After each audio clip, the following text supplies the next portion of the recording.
Good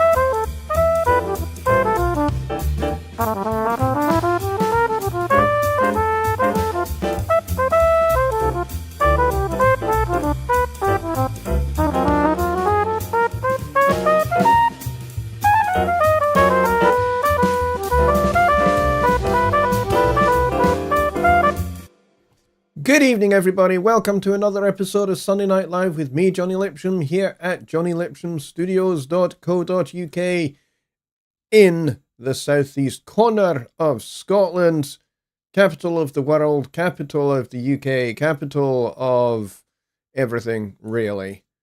Apart from maybe Wales. I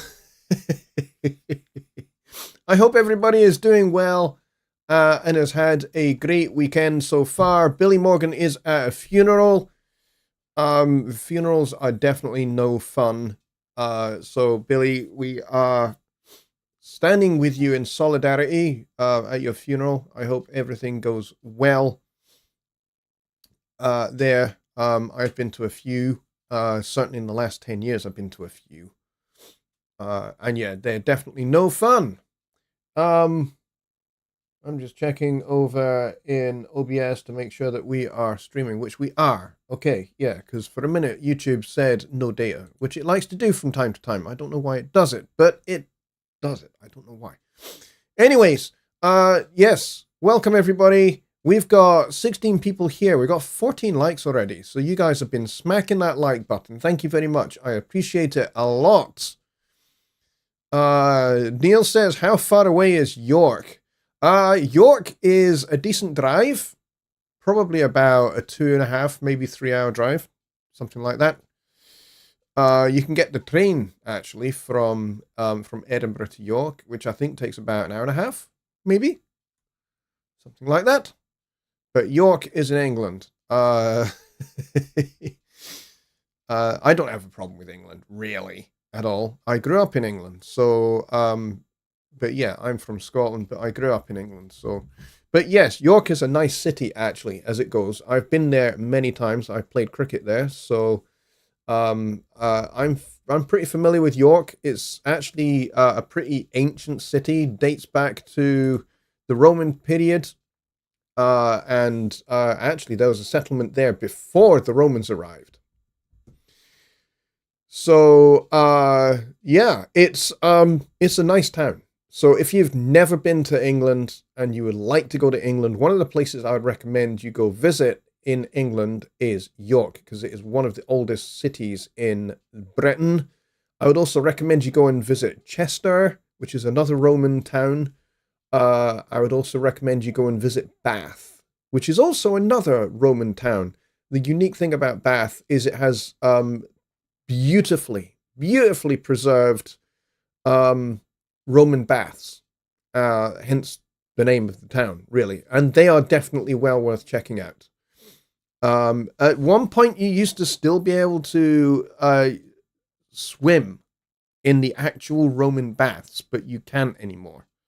It's regarded as too dangerous because the water is, let's just say, not as healthy as it once was.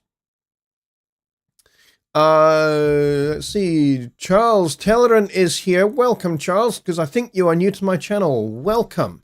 I'm glad you're here. He says, nice track. I actually rapped on a Red Rodney album in 1990 with Chris Potter, which was his recording debut. I have that record. I have that record, and I'm definitely a big Chris Potter fan. Produced and arranged by Bob Belden. Yeah, Bob is one of my favorite arrangers. I've had the opportunity to play one or two of his charts. So yeah, Red Rodney is a great trumpet player. Played with Charlie Parker back in the 1940s and early 1950s. And he was once billed by Charlie Parker when they did their tour of the South in, I think, 1949, 1950. Because he was the only white guy in the band, they called him Albino Red, and he was forced, much to Charlie Parker's great amusement, to sing slow blues songs, and it was actually quite hilarious, by all accounts. That kind of did make it into the Charlie Parker film that Clint Eastwood made back in the 80s, but it did actually happen. That film did actually get a number of things right. It got a number of things very wrong, but it also got a number of things very right as well. So yes, Red Rodney is the link between Charles Terrell, myself, and Charlie Parker. I have other links to Charlie Parker as well, but that's definitely one. So welcome, Charles. And that is an awesome story that you definitely have there. That you that you were on Red Rodney's 1990 record, which, as I say, I have. It's downstairs next to my my hi-fi player, which I have had, my hi-fi system, which I have had since the 1990s, and it still works beautifully. The record player still works great. I've had the drive belt for the turntable replaced a couple of times, but it still works. And I still play all my old records on there. So yeah. Right, let's go see who is here. Starting from the top, we got Carl Traduziak, who was first in the door, followed by Matt Cochran and Billy Morgan and my friend Ron, aka Keyman. Tony Stringert is here too, and Steve Wilson and Paul Morgan. We've got Dwayne, we got Neil Thompson, we got Boris Dancy, and we got Harley Bob, and we got Don Oliver and Bobby Booth, and we got Keith from Radio Tuck Frumpet, and we got, as I said, Kyle is here as well, Kyle Traduziak, and the aforementioned Charles is here, and Lowenz is here. Neil says York is the most New World renamed city. I think Toronto was originally York, and of course there's the small city named New York. New York is absolutely named after York in England, and funnily enough, the island, the island of New Jersey is also named after the Channel Island of Jersey, which is a British Crown dependency.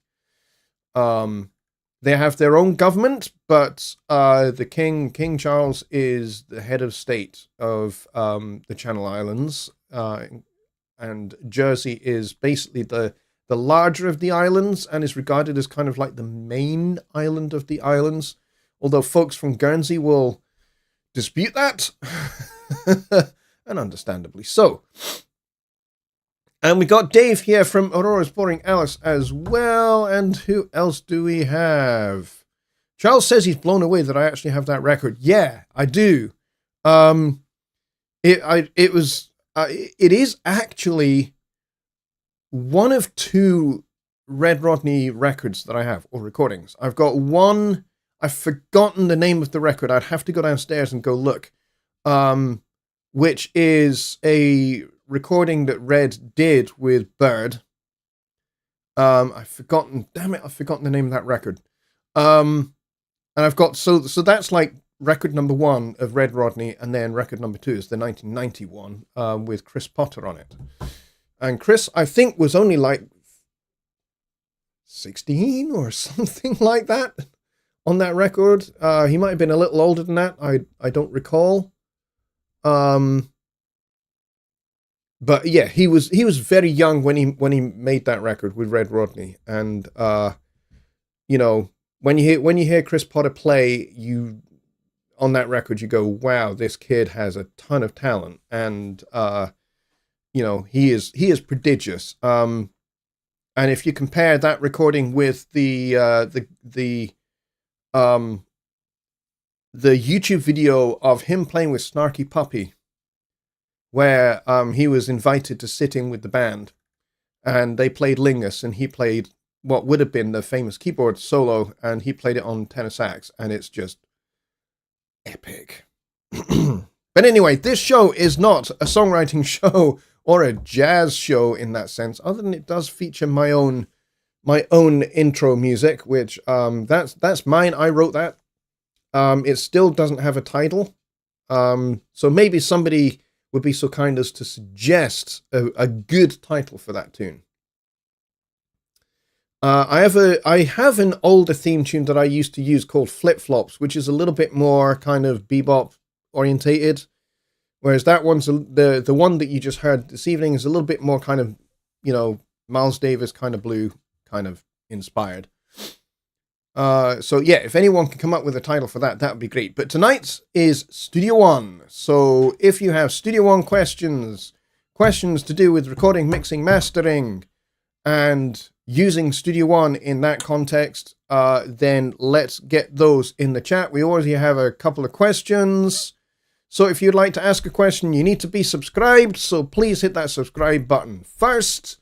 Select the notification bell and hit all notifications. Give it 2 little minutes. And the chat, which is currently in subscriber mode, will be open to you and you'll be able to ask a question. And if you get to that point and you're ready to ask your question, please type at Jonny Lipsham Studios first, as Dave and Dwayne have both done, because what that does is that highlights my name in red for me. Doesn't for you, but it does for me, and that way I can pick it out as a question from among all the other chat that's going on. Neil says its title is Theme from Sunday Night Live. Okay, that's kind of my working title. It needs a proper title, though.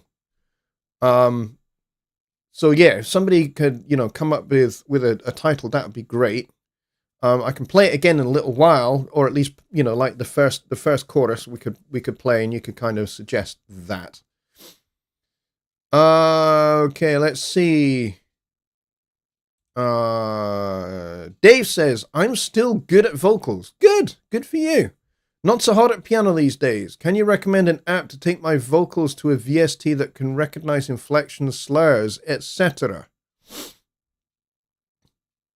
Can you recommend an app to take my vocals to a VST that recognize inflection and slurs? Probably the only thing that I can really suggest that actually does come free with a Studio One Professional or Studio One Pro license or subscription is Melodyne. And Melodyne does recognize inflections, does recognize slurs. However, when you then go and tune those, if you're just using Melodyne Essentials, it can be a little difficult to do. But if you've got one of the higher versions of Melodyne, then you might find that it's a little easier to kind of adjust your inflections and get them a little bit more dialed in, as well as slurs and pitch bends and stuff like that. So it does kind of work. But if you're doing like quite a wide pitch bend, something greater than a semitone, then Melodyne is going to struggle to figure out, or at least Melodyne Essential is going to struggle to figure out what the fundamental note is. So, of the two notes and the subsequent pitch bend between those two notes, it's going to find it difficult. It's going to find it difficult to figure out which note is kind of like the main note, which one's the target note, that kind of thing. So it might find tuning your note a little difficult. But I think Melodyne Editor, Melodyne Studio, I think will do that better. And yes, the idea is to change vocals to MIDI. Yes. Now, here's the thing. MIDI is just note data. And as far as I am aware, there are only really 2 apps that deal with vocals and converting those to MIDI with any reasonable degree of accuracy. Melodyne, the aforementioned, is one. Waves Ovox is another. Now, I've never used that, but I've seen some pretty good results from people who do use it and do have it, and it's pretty cool. for being able to convert, a sung bass line into, a MIDI bass line, in decent accuracy from what I've observed. Like I say, I don't have any practical experience with it because I don't have it, never used it. I'm just going on what I've seen from friends of mine that do have it, and it looks pretty wild. It looks pretty something that could be pretty hip. Hang on, I'm just trying to straighten my chair. What the hell's going on here? Yeah, so I think there's a good option for you, Ovox. I don't know how much it is. But it was just an option that came to mind. So well worth exploring. Now, like I said, it's note data. So it's going to convert your audio into MIDI pitches.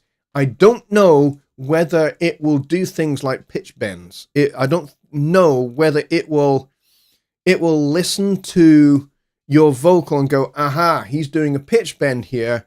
We need to not only do a note on, but we also need to do a pitch bend control message and a note off. I don't know whether it does that, but it's worth kind of exploring. For sure. I think it's well worth exploring. Let's see. Intro music name from Dwayne. He says Rolling in the Possible. I kind of like that. Yeah, that's actually a pretty good one. Bobby B says song with no title. That's pretty good. That's pretty good. Neil says it's Showtime. Oh, I like that one. That's pretty good as well.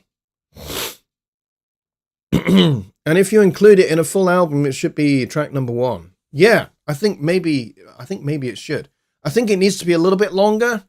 So I might flesh out the arrangement a little bit more and, do some solos, maybe a trumpet solo, maybe a piano solo, and then go back into the main melody. That might be quite cool.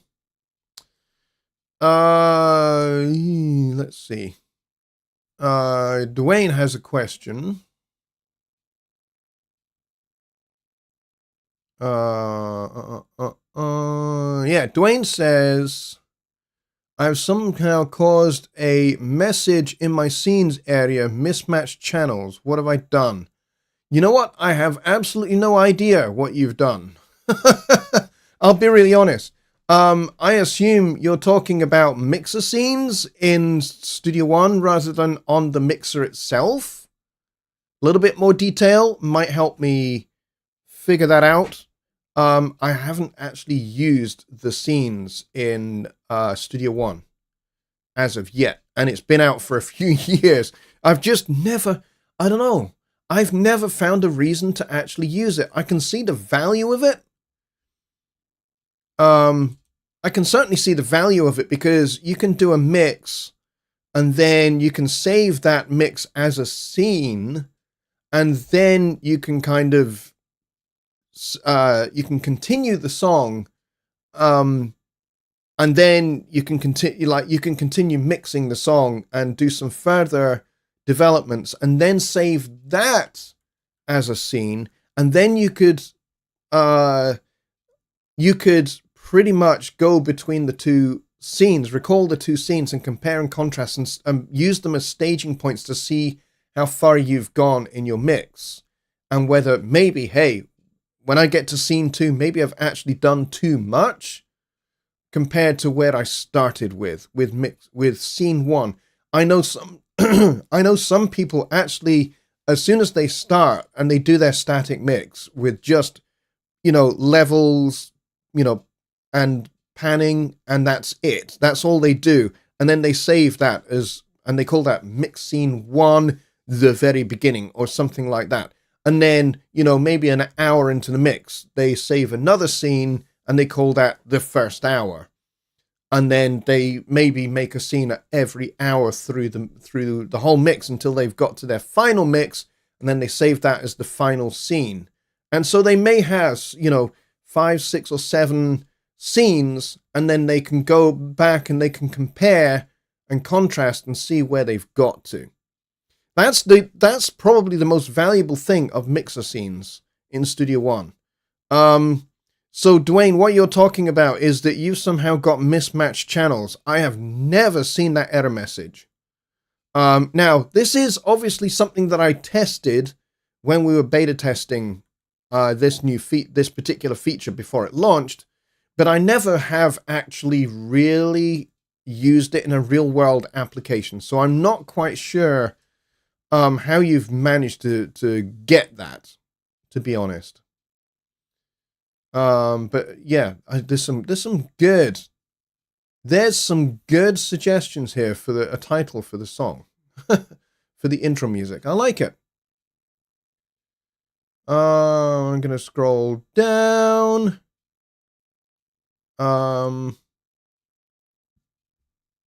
Excuse me. I've been experiencing issues with audio tracks dropping out randomly. I have to restart Studio One to get them to play again. Have you run into anything like this? I actually have not. However, most common causes of audio dropouts are to do with things like a plugin not processing data properly. That does happen. Sometimes it's the audio device's driver that just takes a dump. And it can do that. It can take a dump for a minute or two. So possibility number 1 is it's to do with a plugin not processing data properly. Number 2, your audio device driver may just need an uninstall and a reinstall. Number 3 most common cause of audio dropouts is that the buffer size or the device block size are set maybe a little too high. And so your computer is having to work extra hard at processing all of your audio data. And in so doing, it's constantly transferring between your CPU cores and your RAM sticks. And it's having to do this it's not bouncing the audio, but it's passing the audio back and forth in order to free up memory so it can process things. And it has to process? What the heck is process? I don't have a lisp. Well, I do, but it's a very slight one now, but it used to be very bad. So what it's doing is it's constantly passing the audio back and forth between your CPU cores and and your RAM sticks. And so it has to do this because it processes all your plugins in series. So if you have 4 to 5 plugins on a channel, then each one of those plugins is going to be processed in order 1, 2, 3, 4, 5. And then it's going to move on to the next channel 1, 2, 3, 4, 5. Then the next one 1, 2, 3, 4, 5. And so on and so forth. Now, Studio One has plugin delay compensation that kind of makes sure that all of that processing, when it arrives at the main output, is delayed and compensated for when necessary so that all the audio goes out of the main out channel in sync and on time and in time so that there are no delays in your audio. So a lot of that can be going on. So the device block size and the buffer settings allow for, kind of like how hard your computer is going to work or not, and how much that process of ping-ponging back and forth between CPU cores and RAM is going to have to be done. So if you have like a super low device block size, like 16, for example, you might find that your computer has to work pretty hard, especially if you've got plugins like amp simulators and impulse response reverbs and things like that. Because if you've got those going on, they use up a lot of processing power. They just require that. So, a lower device block size can be a problem. And so, because all of this ping-ponging back and forth is taking place, and when that happens, sometimes an audio packet can just get dropped between the CPU core and the RAM, and it just gets boink. It just gets dropped. It's like in baseball, an infielder dropping an absolute sitter of a catch, and the whole crowd goes, "Oh!" It's kind of like that. It just drops the catch, and so you get a dropout. So those are kind of the three most common causes of audio dropouts. So bear those in mind.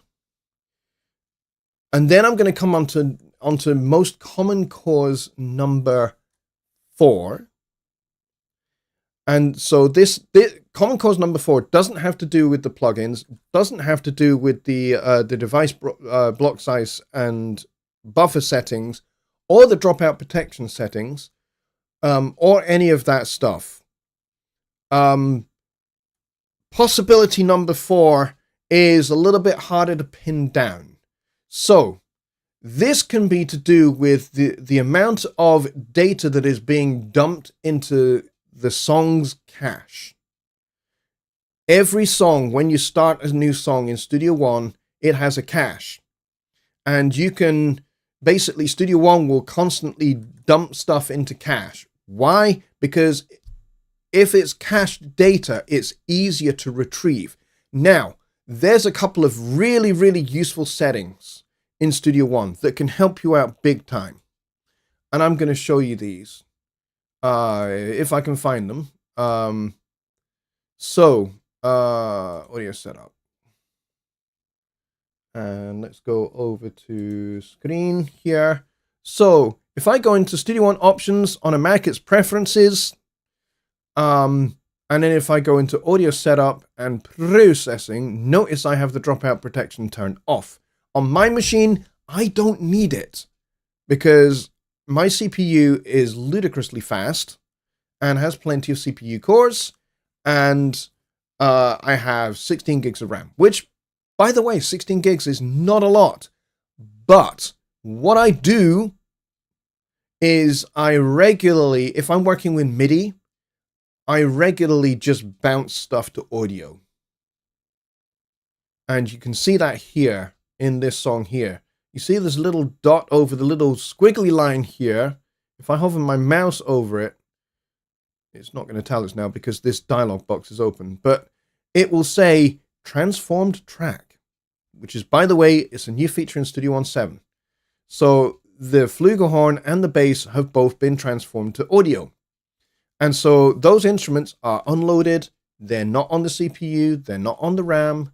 So those virtual instruments are not touching my computer at all. It's been transformed to audio. I do this as soon as I'm happy with a track. And I do it all the time. I've done this for decades, literally. So it is a habit. But I think it's a good habit. Because what this means is these instruments are no longer touching my computer.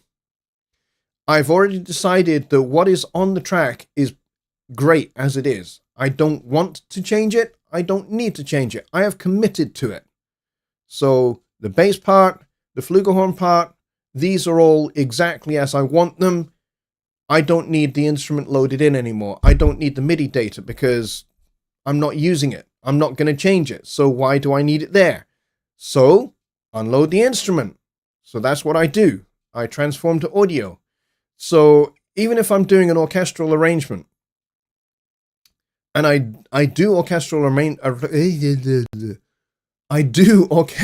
arrangements quite a lot because I work with film students a lot. I do scores for film students for the Napier University Film Studies course.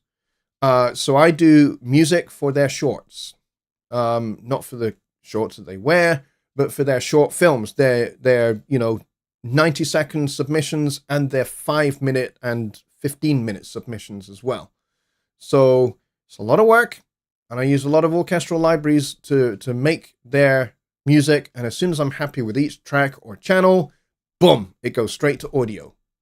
And that just saves me having headaches with audio dropouts and stuff like that. So that means I rarely ever have audio device dropouts or just tracks that refuse to play, or, you know, for whatever reason they don't play unless I press stop and then press play again. I've heard of that happening in Studio One over the years. People have reported it. I've never been able to reproduce it, like, ever. I have tried. Trust me, I have tried to reproduce that one, and it's a sneaky little bugger. I don't think it's a bug. I don't know what the heck causes it, but people do experiencing it. People do. That's terrible grammar. People are, that's better, experiencing it, and I don't deny the experience. It's happening. People are seeing it happen. I have never ever been able to reproduce it, either on my PC or my Mac. Not been able to do it ever in any version of Studio One. And boy, have I tried, because for me, that's my number one pain in the ass thing that I want to, you know, drill down into and find it, because I know of a number of people that have experienced it. I've never been able to reproduce it, not once. I know, you know, things that you can do to get around it are enable plugin nap. This is one that was a feature that we added a while back. This is a great little thing. Have this checked. Just have it checked by default. I have had the device block size set to 256 for decades. For, like, in Studio One, in terms of my time in Studio One, for, you know, 13 years, I've had it at 256. Haven't changed it. Not once. Not really needed to. And then there is some other settings that you can check out. One I don't think is in here. I think it's in song setup. To be honest, I can't really remember where it is. There is an option. I can't remember where the heck it is, but there is definitely an option to use for your plugins to use cache data. I cannot remember where that is. Damn it, I can't remember where that is. If somebody can remind me where the heck that feature is, that would help. Is it in here? Yes, I think it is. No, this is just to clean up the song's cache. So, see, I've got like 23 megs of cache in this song. I can show the cache folder. I can see what's in here, or I can just clean it up and say, clean it up. It's causing me issues. So if this gets like out of control and you've got like 5-6 gigabytes of data in here, just clean it up. It's just cache files. Now, if you're using that option, if I can find the damn thing, maybe it is an option. I would have thought it would be. I just can't remember where it is. I'm going through all of these to try and find it. It's not going to be in here. Ah, there it is. I was wrong. Locations, user data. Here it is. Use cached plugin data on save. So if you have this guide checked, what that means is your song is going to save the plugin data as cached data, which means it's going to be quicker and easier for you to launch the song the next time you open it. So this is a useful little thing to have checked. It means that your computer is not going to have to work nearly as hard to get all that data out and load it up into your plugins. So that's one thing that you can certainly do. Let's see. Neil says you've obviously got a very powerful computer. If you use dropout protection, you'd likely save dollars on your power bill. Probably. But you know what? My power bill is not that high, and I don't pay it in dollars. I pay it in pounds. But yes, my electricity bill is actually not bad. It's kind of fairly typical for a 4-bedroom house. When I have 2 teenage kids, it's fairly typical. So, it's an okay machine. I'm not going to say it's like top of the range machine, because there are way more expensive PCs than this one that have 128 gigs of RAM that run, twice the speed, twice the CPU core speed of mine. Mine is 4.5 gigahertz. That's the average CPU core speed of all of my 16. Is it 16? No, it's 8 cores. I am using hyperthreading. There's some debate as to whether you should, if you are, running audio programs like Studio One. There is some debate as to whether you should use hyperthreading. I have hyperthreading enabled, and like I said, I don't really experience any issues at all. This computer has actually been a bit of a beast, to be honest. I've had it for 5 years now, and it's great.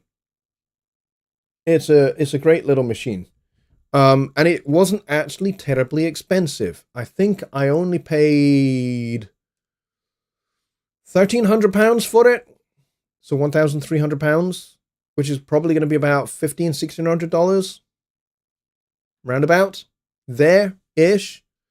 But I could have bought a machine that was £5,000-6,000 if I really needed 128 gigs of RAM. I don't. I really don't.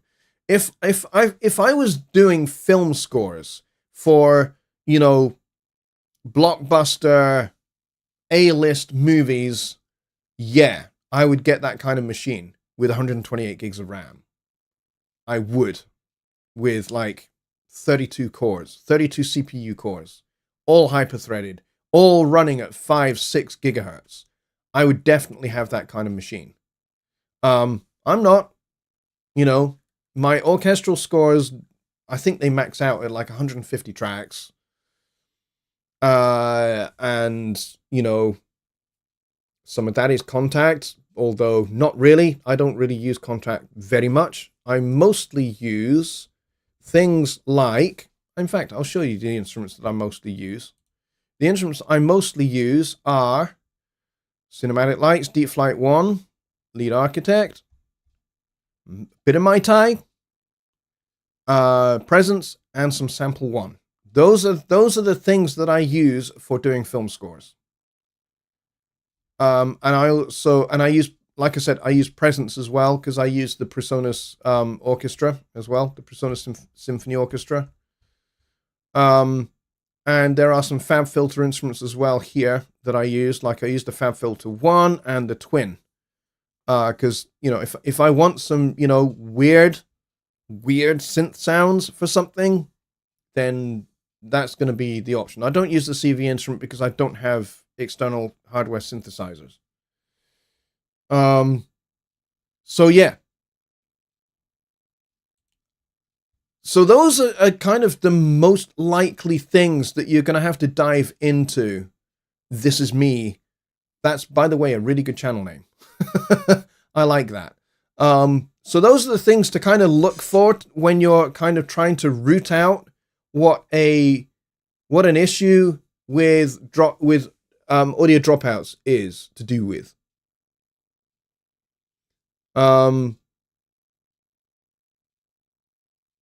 Let's see. Yes, and Kyle is correct. This has nothing to do with the converters. It doesn't. In this case, converters have nothing to do with audio dropouts. This is a processing issue. Let's see. I'm going back up here. Okay, so Dwayne says it is in the Studio One mix scenes. Okay. Yeah, like I said, I haven't really used them that much. Oh, Stephen, that's a great title suggestion. Hot Scotch. I like that, although I don't like to drink Scotch hot. But, like, I haven't drunk Scotch in like 30 years. This is me says, if you change anything in the scene, it will say mismatched. Yeah, okay. Like I said, I don't know. I don't know everything about Studio One.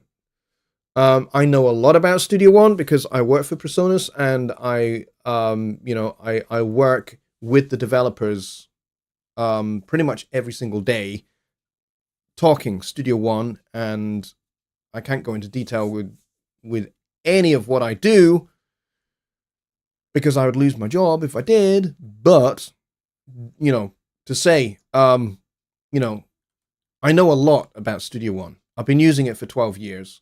And like I said, I work very closely every single day with the developers. And you'll find my name is actually in the credits for Studio One. So, I know a lot about it, but I don't know everything. Unfortunately, I wish I did.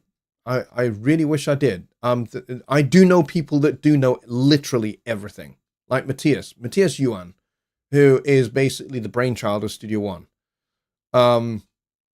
He is the architect of Studio One. Like the architect in the Matrix. That's him. That's Matthias is the architect of Studio One. And so he literally does know everything that there is to know about Studio One. There's nothing that escapes that guy at all. And so, yeah, I don't know lots. There's lots I don't know about Studio One. Dwayne says, I edit my 3-hour gig recordings and I use the scene save when I work on one of the songs and then the next scene, the next song. Gotcha. Okay, so you're using the scenes as kind of like a way to save the mix on a particular song. Okay, that's an interesting use case, which I'll be honest, I'd never really thought of that. Yeah, I'd never really thought of that as a way to do that if you're mixing a live gig. That's a cool idea. Yeah. Neil says, kudos to the OCD technical developers who work on Studio One. It has such a huge and complex plethora of features and settings. It's different ways of accessing them. It's incredible how few bugs there are. Yes, I could not agree more. Those guys really are attention to detail kind of people. And actually, the other reason why there are so few bugs in Studio One is because we have a very robust alpha and beta testing scheme with a bunch of people who really, really know what they're doing, and they really put Studio One through its paces before it goes out to the public. So I will tell you this, being a beta tester doesn't just mean you get free access to Studio One. You don't pay for it and you get free access to Studio One before anyone else. That's kind of part of it, but boy, do you have to work hard at finding and eliminating bugs. And we do, but that's not to say, it is pretty much impossible to develop something and then put something out to public release that's not going to have bugs. Why? Because we can't test on every conceivable possible configuration of computers. It's impossible.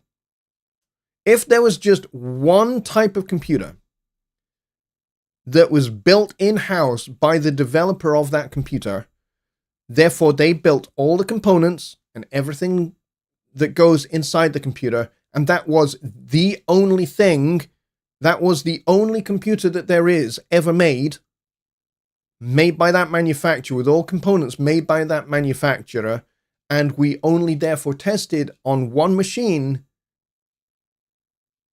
or we tested on one machine that had different iterations of the operating system for this one computer, it would be a lot easier to test, and, there would be even less likelihood of there being bugs. However, that is not the world we live in.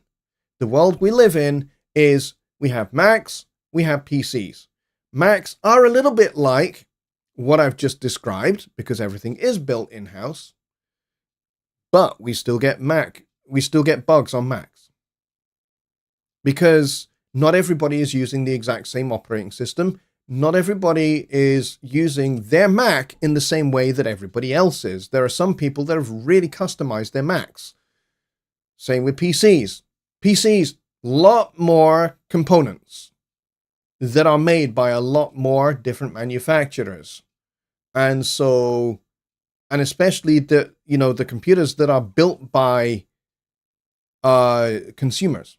They're not built by pro audio computer people. They are built by customers.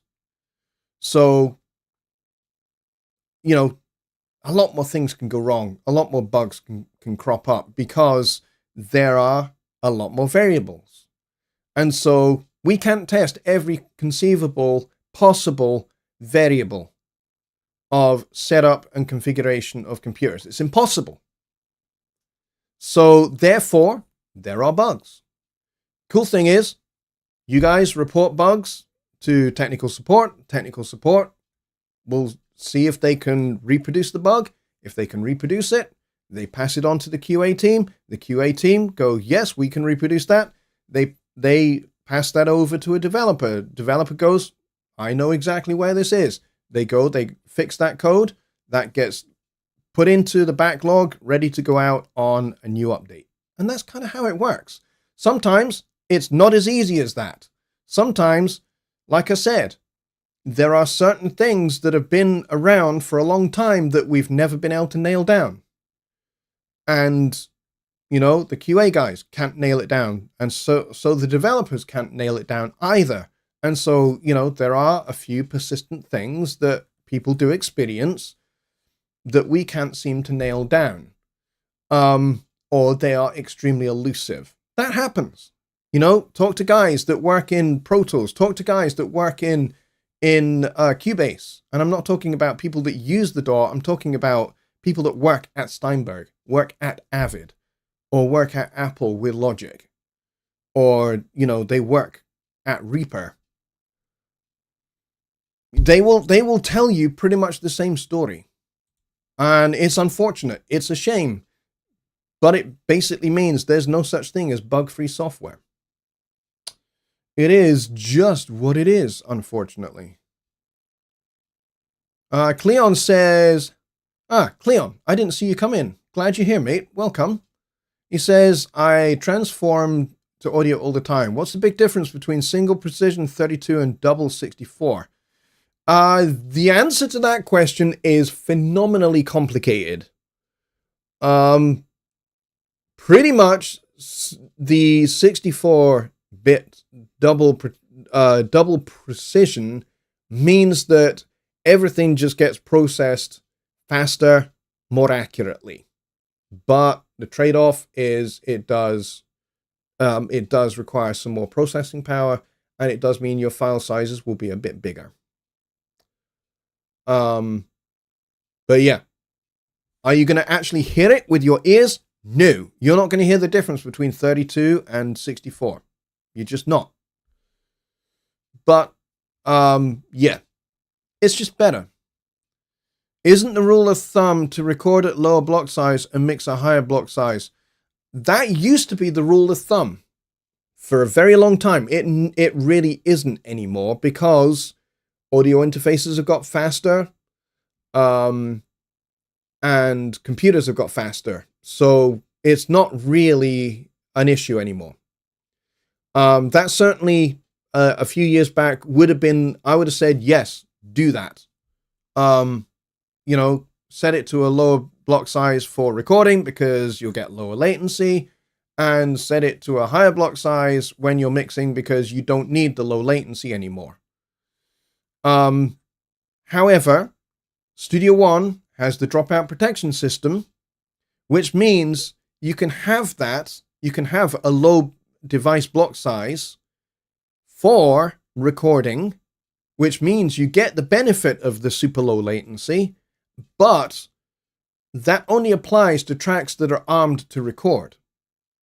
They actually go on their own audio path within Studio One. So tracks that are in playback mode, they are in a completely separate path altogether. So if you imagine this track here is armed to record, it goes onto its own audio path, which means it is at a different device block size than everything that's in playback mode. And so that means your track that you are recording on could be super low. It could be as low as, like, depending upon your audio interface and your computer and everything else, it could be as low as 1 or 2 milliseconds. Whereas your playback tracks that don't need the low latency could be at a much higher latent level because they don't need it. And then everything is compensated so that it all syncs up and is in time at the end. But that's how the dropout protection system was designed to work. It was designed so that when you are recording on an actual track that is armed to record with the monitor button engaged, it goes on its own path that can have a much lower latency level than all the other playback channels.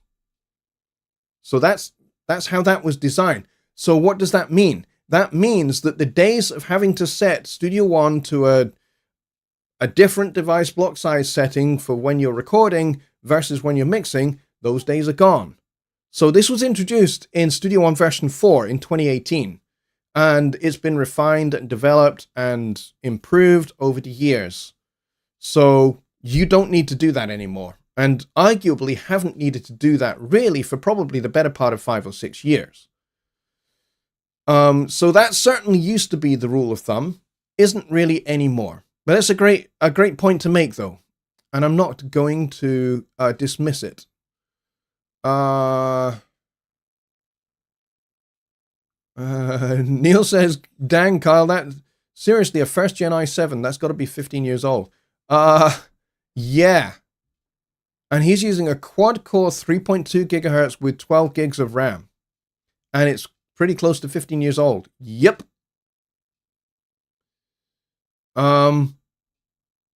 Dave says, the old school term for me was overclock. Overclocking is still a thing. Overclocking is definitely still a thing. My CPU is overclocked. Its base core speed is 3.2, which is the same as Kyle's.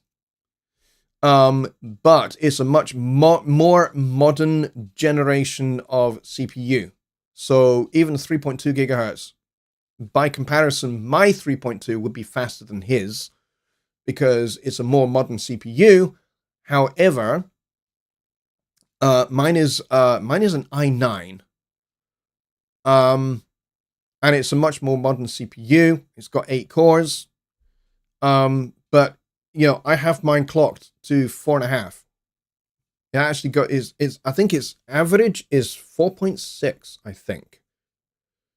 So yeah, overclocking is still definitely a thing. There are risks inherent with overclocking, as you state. Motherboards can definitely get a little bit hot.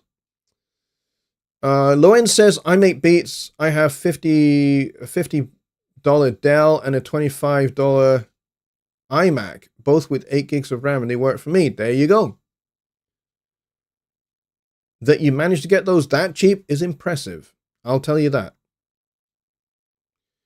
Precept 7 never naps. That's just too funny. Cleon says, would be nice to have an interview with Matthias. It would be great to have an interview with Matthias. I will ask him and see what he has to say. Bear in mind that Matthias is probably one of the busiest people I know. He's a great guy. I have spent a lot of time with him on my trips over to Hamburg. And he's a fantastic guy. He's also a bass player, as am I. So that's always a cool thing. But yes, I will definitely say, I will definitely ask and see what he has to say. Neil says, I bet one could save on processing by recording audio with a 16-bit depth with 65,536 possible momentary amplitude levels. I can't see us detecting any dynamic difference. Interesting point there. That block size applies to ARM tracks and also unarmed live input monitored tracks, the blue light engaged. I learned this by experimenting about a year ago. Yeah. I will say that my bit depth is 16 bits. Actually, it used to be. I don't do that anymore. I have mine set to 32. And like I said, it's more efficient because it's 32-bit rather than 16-bit. Because it's basically the system is taking a snapshot of everything much faster when it's 32-bit and more frequently than 16-bit. So you end up with better quality, essentially, and a better dynamic range.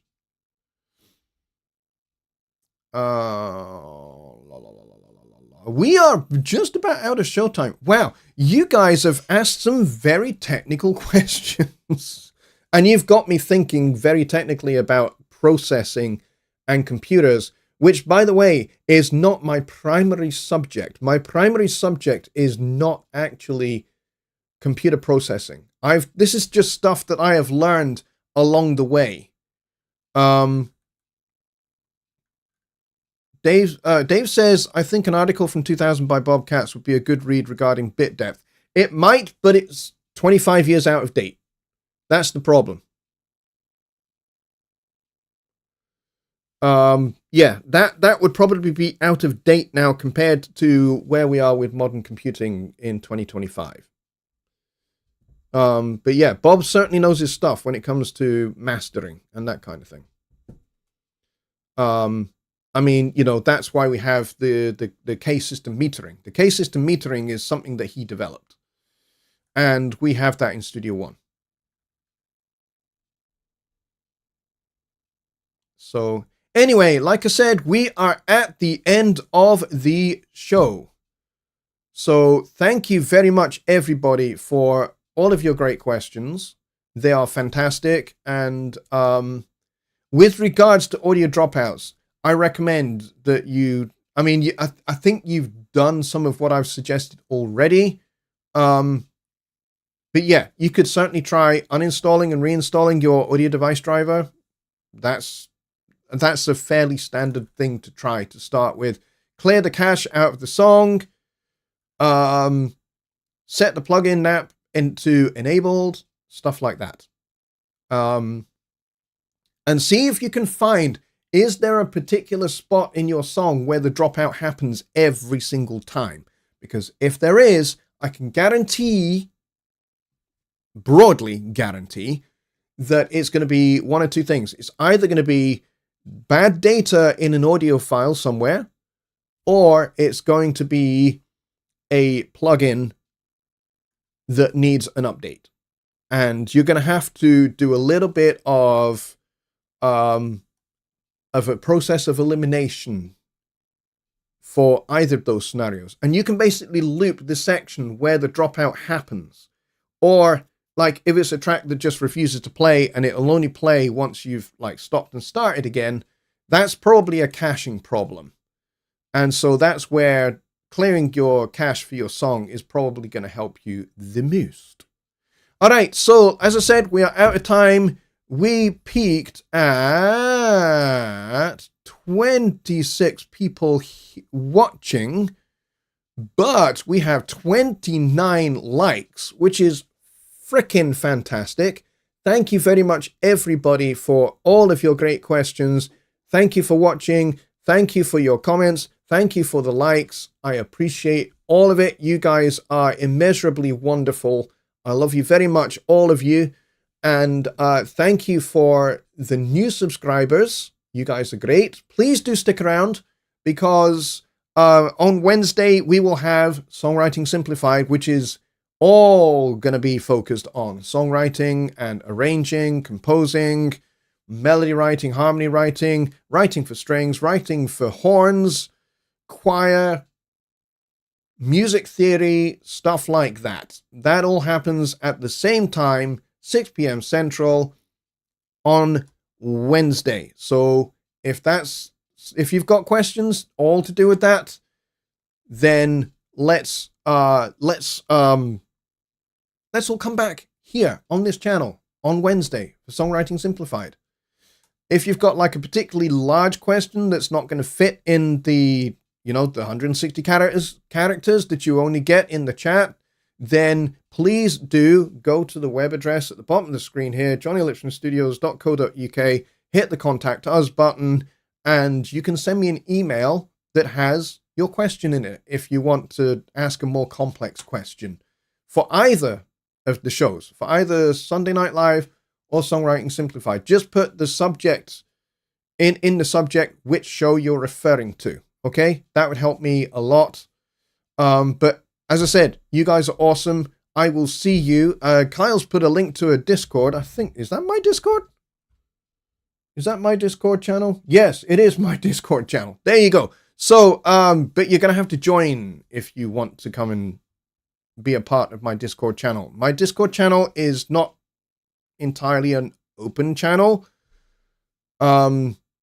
It's a private channel. But if you would like to join, you can certainly request to join, and you can come and take part. Andrew Wright, I'm glad you're here, buddy. I didn't see you come in, but thank you for joining me as well. He says, good stuff. Thank you very much. Same bat channel next week. Yes, for Studio One stuff, songwriting, that's going to be on Wednesday.